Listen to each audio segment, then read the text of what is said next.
Howdy y'all, this is Losman here, and I'm doing another of my series of Lazy Sunday Roundups. Now, after last week, it was truly amazing event. I was at Texas Frightmare Weekend in Dallas, and that was an incredible weekend. So much to do, so many people to see. I literally ran out of time before I had a chance to meet everyone that I wanted to meet, but that's okay because I met a good number of people, especially the people I had hoped to meet, and I really enjoyed my time out there. My only regret is I wish I had more time. I mean, fan conventions can get really exciting, but they can also go by pretty quickly. So make sure you manage your time effectively because, you may not get another opportunity to meet a particular celebrity. So, it's always best to manage your time. So, in the past week, did the usual, watch some movies and, chat a bit, got the discussion going, and got some new ideas. So, as for movies that I saw in the past week, one of the movies I watched as part of my Losman 300, hashtag the Losman 300, is the movie Baskin.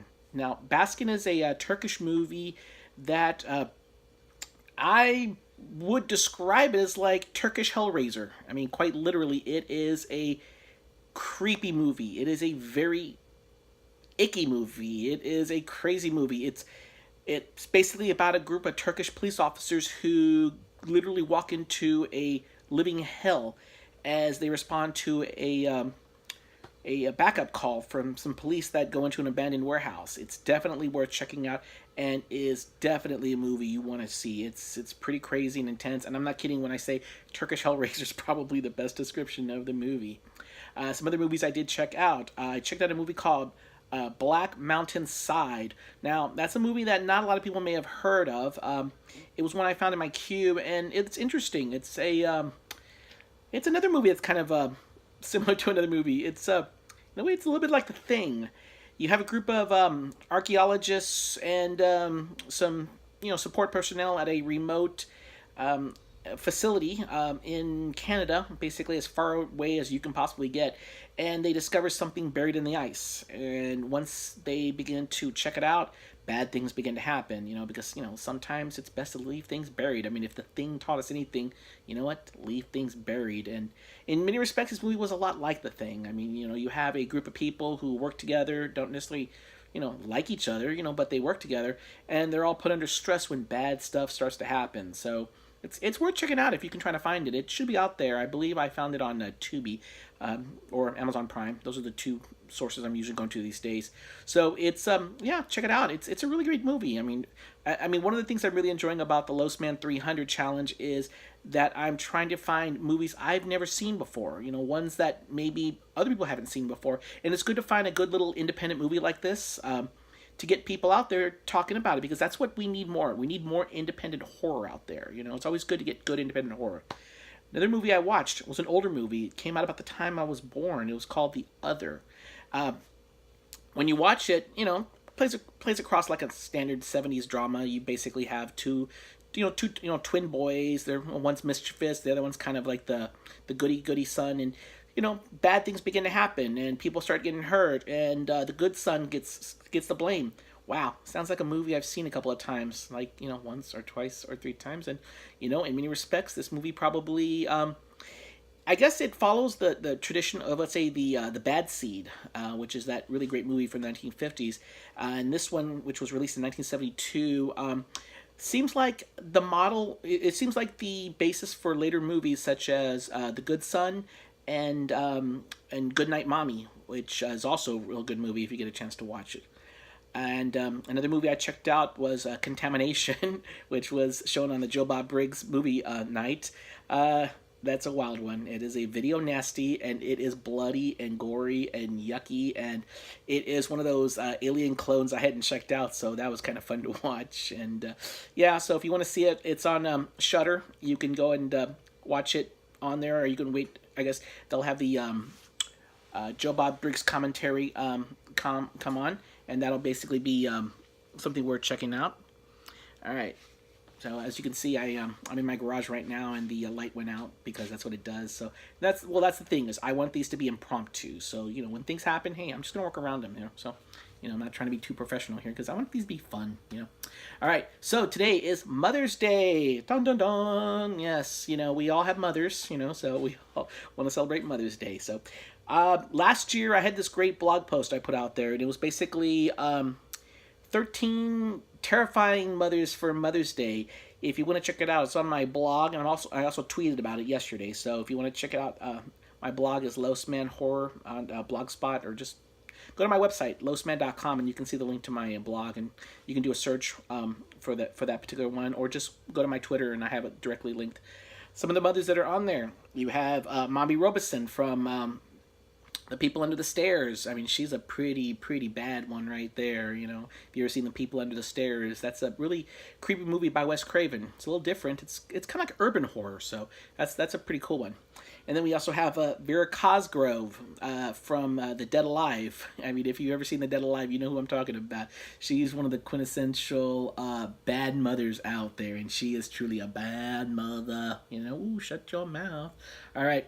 We also have Nola Carveth from The Brood. Now, The Brood is a movie by David Cronenberg, and like any Cronenberg movie, it's pretty icky. So, and this one in particular is pretty creepy. I mean, it's really out there. I mean, even by the standards of the day, this movie creeped the hell out of me, and just wow. I'm not gonna tell you anything about it because you just gotta watch it. I mean, you literally have to watch this movie because it is crazy. Another movie that's listed on there, you have Corinne Dollinger. It's basically the character from The Flowers in the Attic. Now, there are two versions of The Flowers in the Attic. There was one made in the late 80s, I believe, with Christy Swanson, and then they did a remake with Chloe Grace Moretz. So I hear both of them are actually pretty decent. I mean, relatively speaking, they're based on a popular book series. But yeah, if you want to check them out, I mean, evil mother, bad mother, rotten mother, that sort of thing. Now, here's one that I really strongly recommend. This is, wow. Ruth Chandler from The Girl Next Door, who technically is not the mother of the victims in the movie. She is their aunt. She is an evil bitch. I mean, just as bad mothers go, she is the worst. I mean, you have to watch it. And what's more terrifying is that this movie is based on true events. So you are literally watching an evil woman at work. Next one we have is Mrs. Mott, a.k.a. Peyton Flanders from The Hand That Rocked the Cradle. That was a movie that came out I believe in the 1990s, maybe like early 90s, late 80s, and terrified a lot of people because she's the scariest kind of person. She's a woman trying to steal a baby and a family, so that's pretty terrifying in itself. I mean, if you want to see another scary mom movie, you've got Inside, which gets way more grosser, but we'll discuss that at a later time. Yeah, we will. I mean, that's a really good movie to discuss, but we'll discuss that when we get into the new French Extremity movies. You also have Beverly Sutphin. She is from Serial Mom. I love John Waters. I love Serial Mom. And I love this movie. It's great. It's wonderful. It's Kathleen Turner being nuts, and she is pretty awesome at it. Now, you have the first of two characters the same character played by two different mothers. It's basically Natalie Coffin, and she is the character in Mother's Day. It's played by Rebecca De Mornay, who was also she was also in The Hand That Rocks the Cradle. How interesting. Okay, Mother's Day from 2010, the remake of the 1980 classic, bad horror movie, which we'll discuss a little bit later. Basically, she's a mom who has her sons do bad things. It's definitely worth checking out. I mean, it's a remake, but it's fun. It's a different kind of remake. They go in a little bit different direction than the original movie, but it's hey, she's proud of her kids, and she's a bad mom indeed. And then you have Debbie Loomis from Scream 2. Don't want to go much into that other than the fact of, hey, Scream is a good series, so we're definitely going to, encourage that and get people interested in watching it. All right, so now we're going to get to the big ones. We have Mother from Mother's Day. Now, Mother's Day is a movie I remember from the 1980s. It was directed by Charles Kaufman, who is Lloyd Kaufman's brother, who operates as the head of Troma. So it is a Troma movie, but it wasn't made by Troma. It was actually made by Lloyd Kaufman's brother. It is now owned by Troma, so they distribute it. Basically, she is the mother to Ike and Adelie, and these are two very bad boys. They go out there and they do awful things on behalf of their mama because they love their mama. I remember watching it when I was a kid. The very first time I turned it off when I saw something icky on there, but I was, because I was a little kid, and at the time decapitation was kind of like, But later on I rewatched the movie, and oh my god, it's a great movie because it's just like it's that right kind of bad movie. I mean, you just want to watch it and enjoy it because it's a little silly, it's a little crazy, and it's very Trauma-ish if you really think about it. Even though it wasn't made by Trauma, it's in that right ball game, so it's definitely worth checking out. This is the 1980 version of Mother's Day.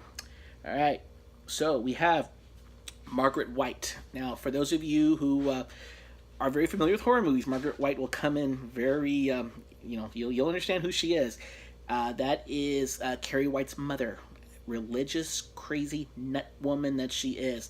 Now, she has been portrayed by different actresses in 3 different movies. You have Piper Laurie, who plays her in the original, and you have, I believe Patricia Clarkson plays her in another movie, and then the recent one with Chloe Grace Moretz, you have, oh dear, what's her name? It'll come to me. But basically the same character is being portrayed. Oh, Julianne Moore. Sorry, Julianne Moore. And Margaret White, religious fanatic, crazy person, basically thinking that she's doing the best job that she can raising her daughter, and it's in the worst possible way. I mean, she is just a horrible mother. She's just, treats her daughter horribly, knowing, or maybe not even knowing, the power within her daughter. I mean, that's one of the things that I guess the movies explore. In one movie, she thinks it's a curse from the devil. Another one, she knows what her daughter's capable of, and she's hoping that prayer will, keep it at bay. So definitely, Margaret White is definitely one of the bad mothers out there. All right, let's get to the final 2. You have Norma Bates from Psycho. Now, in the original Psycho movie, we don't really see Norma Bates. We hear her voice, we see a silhouette of her, but spoiler alert, she's dead. It's basically Norman, mocking, doing his mother's voice and dressing up as her. But we have seen some sequels and the TV series with Vera Farmiga, and in that way they've shown Norma Bates as a person, to try to give a little background to, to Norman and an explanation of who he is and why he is the way he is. So, I mean, she's definitely an interesting character. Depending on what TV show or movie you've seen. You get an interesting perspective, because obviously, you don't raise a serial killer unless you've done some bad things, or at least you make some mistakes along the way. And Norma Bates is definitely one of the bad mothers out there. And finally, we have Pamela Voorhees. Pamela Voorhees is played by Betsy Palmer. Now, I know there was a discussion out there as to why is she in this list, because she's barely in the movie. But let's remember that Friday the 13th, when it came out, it was a pretty scary slasher movie. It was kind of derivative, but it became the basis of the series that would feature Jason Voorhees, with the hockey mask and the machete. But as seen in the very opening of Scream, Jason wasn't the killer in the first one. It was his mother. It was, Pamela Voorhees, getting revenge from the bad the bad kids out there who basically allowed her son to drown. So, you think about it, she is a good mother in the sense of she's looking after her little boy and she's getting revenge. So, you know what? As bad mothers go, yeah, she's a great mother. Just kind of evil to everyone out there, and making sure that her son is is able to get the revenge needed. That from what they did. So, yeah, basically that sums up the list right there. If you want to check it out, I have more descriptions out there. And if you get a chance, check out my blog. I have some more articles in there, some more lists. That's what I like to do, put together lists for holidays and whatnot. So, yeah, go ahead and check it out. You can catch it on my website at losman.com. I have it linked directly there. Or you can go to my Twitter page, losman94.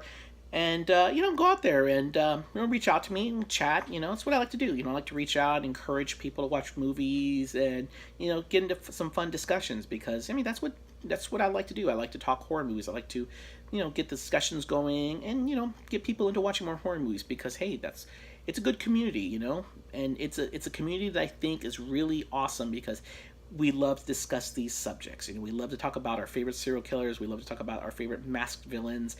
And then most importantly, we like to recommend movies to other people that who may not have seen it. So especially for younger people because they may be familiar with the newer movies, but it's always great to introduce someone to a classic movie. And especially the list I put together, Bad Mothers. There's some great movies on there. You have Psycho, you have Mother's Day, you have Friday the 13th. I mean, it's a lot of classic movies out there, so you definitely want to get that checked out. So I'm going to go ahead and close out again and wish everyone a good week. And remember, got some horror movies out there. Keep watching them, and I'll get back with you later.